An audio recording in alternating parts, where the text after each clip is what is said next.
Mummy देखो, यह दोनों फिर से दरवाज़ा बंद करके बात कर रहे हैं। ऐसी कौन सी बात करते हैं कि जो दरवाज़ा बंद कर लेते हैं। अपनी बेटी की बात सुनकर सविता जी बहू के कमरे की तरफ दौड़ती हुई गई और ज़ोर ज़ोर से खटखटाने लगी। उनके बेटे कमल ने जैसा ही दरवाज़ा खोला तो सविता जी देखते ही बोली, अरे इतनी बेशर्म हो तुम लोग, शाम के 4 बज रहे हैं और कमरे का दरवाज़ा बंद करके बैठे हो। बहू, यह तो लड़का है, तुम्हें तो शर्म लिहाज होनी चाहिए। अपनी सास की बात सुनकर मीना हक्की बक्की रह गई। कमल ने अपनी माँ के कंधों को पकड़ा और कहते हुए ड्राइंग रूम में ले गया कि अरे माँ, आप भी ना कैसी कैसी बातें करने लगती हो। अच्छा लगता है क्या कि बहू की आवाज़ घर से बाहर जाए, इसीलिए दरवाज़ा बंद कर लेते हैं। सविता जी ने गुस्से में अपने बेटे से कहा कि यह इतनी ज़ोर ज़ोर से बोलता है कि तुझे दरवाज़ा बंद करना पड़ता है। कमल ने कहा, मम्मी आप तो समझते ही नहीं हो। कमल ऐसा कहकर वहाँ से चला गया तो सविता जी ज़ोर ज़ोर से अपनी बहू मीना को आवाज़ देने लगी, अरे अब दुल्हन बनाकर कब तक बैठी रहना है, बाहर आओगी या मैं घसीट कर लाऊं। मीना तुरंत कमरे में से भागकर सिर पर पल्लू लगते हुए आई। सविता जी उसको गुस्से से भरकर देखने लगी और बोली, आइंदा कमरे का दरवाज़ा बंद नहीं होना चाहिए। अरे घर में जवान ननद है, यही शिक्षा दे रहे हो क्या तुम दोनों अपनी ननद को। चल अब शाम हो गई है, चाय बना ले। मीना अपने ऊपर लगता ये इल्ज़ाम सुनकर मन ही मन दुखी हो रही थी और उसकी आंखों से आंसू निकल पड़े थे। वह चुपचाप रसोई में चली गई और पीछे से उसकी ननद रितु अपनी माँ से धीरे धीरे कहने लगी, देखा मम्मी, आपके सामने ही जुबान बंद रहती है, वरना कमरे के अंदर तो यह इतनी ज़ोर ज़ोर से हंसती है, भैया को भी मजबूरन कमरा बंद करना पड़ता है। सविता जी ने गुस्से में कहा कि अगर मैं कान खींच कर ना रखूं तो यह तो पंख लगाकर उड़ जाएगी। अभी मीना की शादी को कुछ महीने ही तो हुए थे और उसकी ननद रितु ने उसकी ज़िंदगी में जहर घोलना शुरू कर दिया था। बेचारी मीना इतनी गर्मी में सिर पर पल्लू रखकर चाय बना रही थी, क्योंकि अगर पल्लू ज़रा सा भी सरक जाए तो सासू माँ का गुस्सा साथ में आसमान पर चढ़ जाता है और अगर सासू माँ ने देखे तो रितु जाकर चुगली कर देती है कि एक तरफ से रितु का काम पूरे घर पर नज़र रखता है कि कहाँ क्या हो रहा है और ख़ास तौर से अपनी भाभी मीना की हर हरकत पर नज़र रखती थी। एक दिन मीना की माँ का फ़ोन आया और वह कमरे में बैठकर उनसे बातें करने लगी। उसकी माँ ने कहा कि बेटा, यहाँ पर तुम्हारे इतने सारे कपड़े रखे हुए हैं, तुम ले जाओ। यह सुनकर मीना की आंखों में आंसू आ गए और वह उनको छुपाकर बोली कि मम्मी, अब तो मैं साड़ी पहनती हूँ, यहाँ पर सूट, टी शर्ट और लोअर मम्मी जी पहनना पसंद नहीं करती हैं, इससे तो आप यह कपड़े किसी गरीब को दे देना, अब यह मेरे किसी काम के नहीं हैं। मीना नहीं जानती थी कि उसकी ननद रितु उसकी सारी बातें खड़ी हुई सुन रही है। रितु ने जाकर सीधे अपनी माँ से कहा कि देखा मम्मी, भाभी अपनी माँ से आपकी बुराई कर रही है कि आप उसको सूट पहनने नहीं देती हो और इतनी गर्मी में भी सिर पर पल्लू रखकर घूमना पड़ता है। पूरे दिन मुझे उलझन होती है, लेकिन सासू माँ मुझे शर्ट लोअर नहीं पहनने देती हैं। मम्मी, मैं आपको क्या बताऊं और क्या क्या कह रही थी, बताऊंगी तो आपको बुरा लग जाएगा। बहू अपनी माँ से आपकी बुराई करती अच्छी लगती है क्या? अरे साड़ी तो हर एक लड़की को अपने ससुराल में पहननी पड़ती है, ये कोई अनोखी तो नहीं है। ये सुनकर सविता जी आग बबूला हो गई और तुरंत मीना के कमरे में पहुंच गई। क्या कह रही थी अपनी माँ से कि यहाँ पर पल्लू करना पड़ता है? अरे तो क्या यहाँ सिर नंगा करके घूमना है तुझे? लगता है तुझे अपनी खूबसूरती दिखाने का ज़्यादा ही शौक है, इसीलिए लोअर टी शर्ट पहनकर घूमना चाहती है।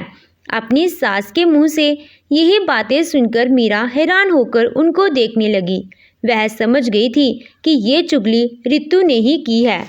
सविता जी गुस्से में मीना पर बरस रही थी और रितु को यह देखकर मज़ा आ रहा था। सविता जी ने आंख निकालकर अपनी बहू को धमकाते हुए कहा, देखो बहू, कान खोलकर सुन ले, मेरे घर में यह सब नहीं चलेगा।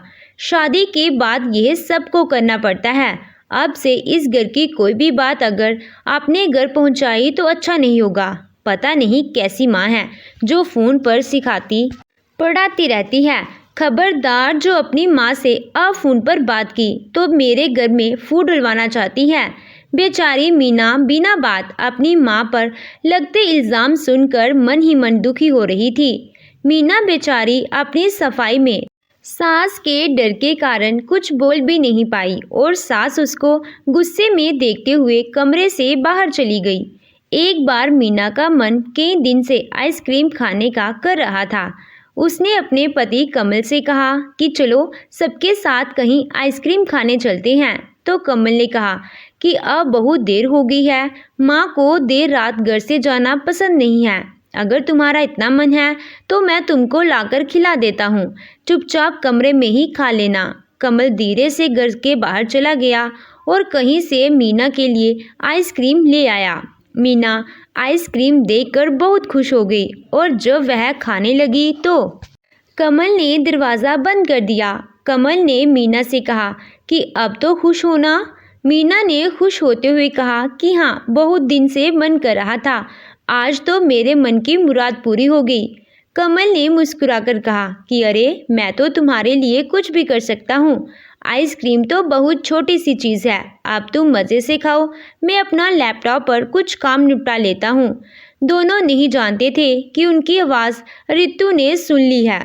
रितु उस समय अपने कमरे से निकलकर फ्रिज से ठंडा पानी लेने आई थी और उसने दोनों की आवाज़ सुन ली तो दरवाजे के पास जाकर कान लगाए दिए थी। रितु तुरंत अपनी माँ के कमरे में दनदनाती हुई गई और गुस्से में बोली कि माँ, हमारा भाई तो जोरू का गुलाम हो गया है। चुपके चुपके कमरे के अंदर आइसक्रीम खाई जा रही है और हमको पूछा भी नहीं गया। यह कैसी बहू है, इसने तो हमारे भाई को अपने कब्जे में कर लिया है। सविता जी यह सुनकर बुरी तरह से गुस्से में आ गई और आंखें लाल करके अपने बेटे के कमरे का दरवाज़ा जोर से बजाने लगी। अंदर बैठा कमल हैरान हो गया और हड़बड़ाते हुए उसने जल्दी से दरवाज़ा खोला। माँ को देखकर उसकी आंखें फटी रह गई। सविता जी ने मीना के हाथ में आइसक्रीम देखी तो वह गुस्से में बहुत ज़ोर से भड़क पड़ी। अब यही सब देखने के लिए बाकी रह गया है। अब तुझे सब कुछ अपना बीवी में ही नज़र आता है। इसको चुपके चुपके कमरे में बिठाकर आइसक्रीम खिला रहा है। घर में बहन भी तो है, उसका तुझे ख्याल नहीं आया। कमल एकदम से डर गया कि अब क्या जवाब दे। मीना हाथ में आइसक्रीम लेकर फटी आंखों से अपनी सास को देख रही थी। उसे तो ऐसा लग रहा था कि कितनी बड़ी चोरी पकड़ी गई है, जबकि केवल एक आइसक्रीम ही तो खाई है। सविता जी ने मीना को गुस्से से देखा और कहा, अरे, कभी अपने घर आइसक्रीम नहीं देखी क्या? तेरे जैसी बहुएं तो बेटों का दिमाग खराब कर देती हैं और उनको घर से अलग कर देती हैं। तू अगर कह देती कि सबके लिए लेकर आओ तो क्या कमल मना कर देता? मुझे पता है तूने ही कहा होगा कि चुपचाप खा लेते हैं। कमल ने गुस्से में अपनी माँ पर चिल्लाते हुए कहा, माँ, मीना की कोई गलती नहीं है, इसने तो सबके लिए ही कहा था। मैं ही आपके डर के कारण केवल इसके लिए लेकर आया, क्योंकि आप इतनी रात को किसी को बाहर नहीं जाने देती।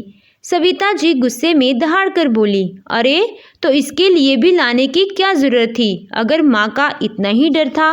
अब तो कमल के मुंह पर ताला ही लग गया और मीना अपने पति को देखने लगी। दोनों सास और ननद गुस्से में बड़बड़ाते हुए कमरे से चली गई, मगर मीना की आंखों से आंसू बरसात की तरह बहने लगे। धीरे धीरे सविता जी ने मीना पर इतना खौफ जमा दिया था कि अब मीना कुछ भी करने से पहले सास से पूछती थी।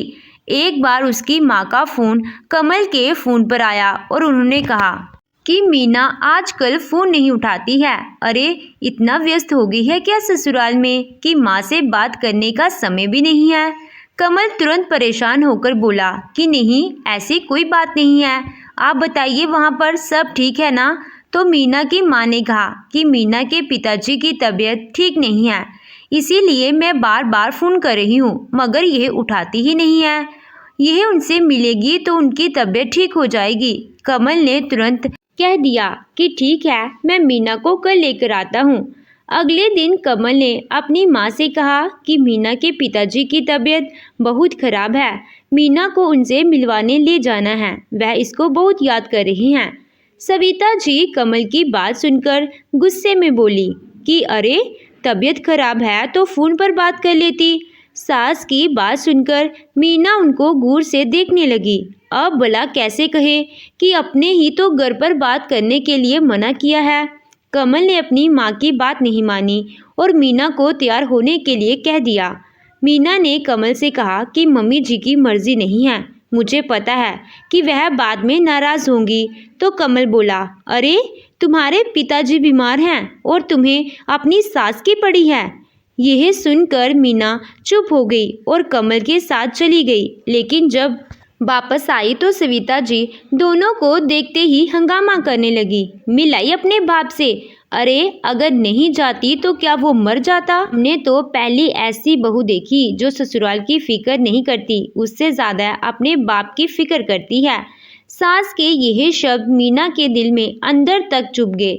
मीना के मन में अब गुस्से का ज्वालामुखी करने लगा। उसने तुरंत अपनी सास से कहा कि एक बेटी अपने बाप को देखने जाए तो उससे आपको क्या तकलीफ हो रही है। मैं जब से इस घर में आई हूँ आपकी रोक टोक बर्दाश्त कर रही हूँ, लेकिन आज आपने हद कर दी है। अपनी बहू को जवाब देते देखकर सविता जी दंग रह गई और कमल से बोली, कमल, इसको समझा ले वरना मुझे जुबान बंद करना भी आता है।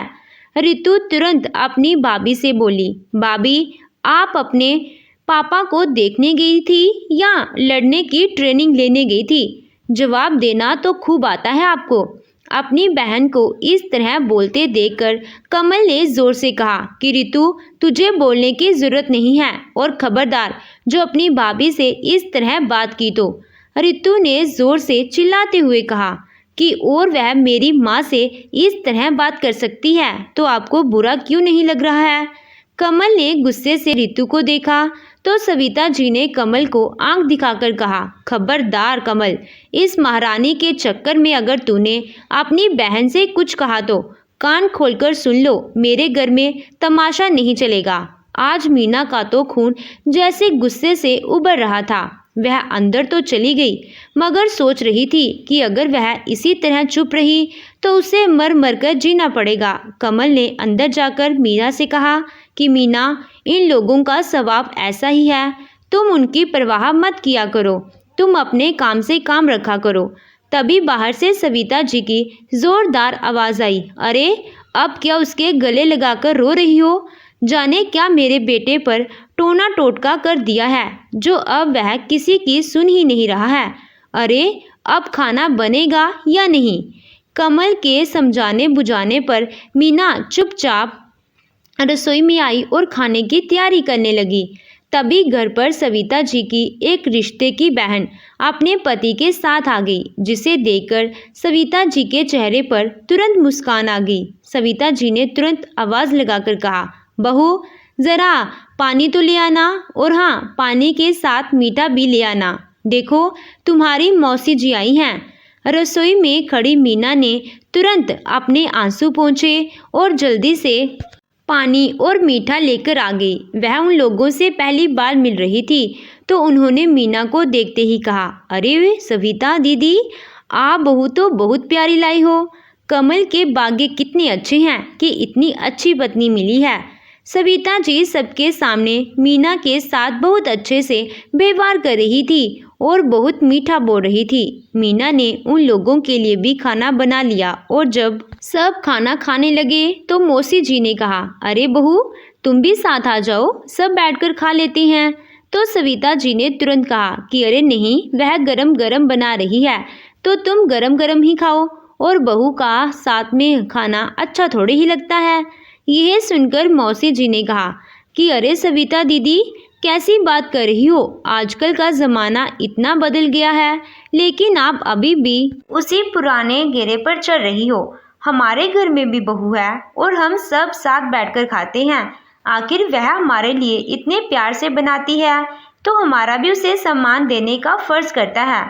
अपनी मौसी की यह बात सुनकर कमल अपनी माँ का चेहरा देखने लगा, क्योंकि वह तो अपनी माँ से कभी ऐसी उम्मीद कर ही नहीं सकता था। अपनी बहन की बात सुनकर सविता जी का छोटा सा मुंह रह गया और वह खामोश हो गई। खाना खाने के बाद उनकी बहन रसोई में अपनी प्लेट लेकर जाने लगी तो रितु ने कहा कि नहीं मौसी जी, यह तो मैं रख दूंगी, मगर वह नहीं मानी और रसोई में चली गई। देखा तो मीना पसीने में लथपथ थी और जल्दी जल्दी रसोई समेट रही थी। मौसी जी ने उसके पास आकर सिर पर हाथ रखकर कहा कि अरे तुम तो साक्षात अन्नपूर्णा हो, बहुत अच्छा खाना बनाती हो। तभी उनकी नज़र खाली पड़े बर्तनों पर गई तो उन्होंने कहा कि अरे क्या तुम्हारे लिए कुछ भी नहीं बचा? तो मीना चुप रह गई। इस बात पर मौसी जी को गुस्सा आया और उन्होंने कहा कि बेटा, अगर कोई तुम्हारी कदर ना करे तो अपनी कदर स्वयं करवानी पड़ती है। यह मैं अपने अनुभव से कह रही हूँ। सब कुछ खत्म हो गया है ना, तो तुम अपने लिए बना लो। मौसी जी तो कह कर रसोई से चली गई, मगर उनके शब्द मीना के कानों में गूंज रहे थे कि अपनी कदर खुद करवानी पड़ती है। थोड़ी देर में मेहमान चले गए और वह रसोई का काम खत्म करने लगी। तभी वहां पर कमल आया और बोला कि तुम भी खाना खा लो। मीना ने कहा कि हाँ, सब कुछ खत्म हो गया है, मैं अपने लिए कुछ बना लेती हूँ। मीना ने जल्दी से कढ़ाई में मसाला तैयार करना शुरू कर दिया। तभी रितु रसोई में आई और यह देखकर बुरी तरह से गुस्से से भुन गई। वह तुरंत जाकर घर में शोर मचाने लगी। अरे मम्मी देखो, हमारी रसोई में तो फिर से खाना बन रहा है। आपकी बहू अपने लिए पकवान बना रही है। अरे बनाने से पहले आपसे पूछा तो होता। यह सुनकर सविता जी दंदनाते हुए रसोई में गई और तुरंत गैस बंद कर दी। यह क्या बन रहा है और किसके लिए बन रहा है? सविता जी ने आंख निकालकर मीना से कहा तो मीना ने कहा एक भी सब्जी नहीं बची है, इसीलिए मैं अपने लिए बना रही हूँ। सविता जी को गुस्सा आया और उन्होंने उसको जोरदार थप्पड़ मारकर कहा, बहुत पर निकल आए हैं तेरे लिए अलग से खाना नहीं बनेगा। अरे अचार ले लेती, सब्जी बनानी जरूरी थी क्या? यह सब कुछ तेरा बाप लाकर रख गया है क्या? मेरे घर में फिजूल खर्ची करने की जरूरत नहीं है। मीना ने तुरंत गैस को जलाया और कहा, खबरदार जो अब गैस बंद करने की कोशिश की।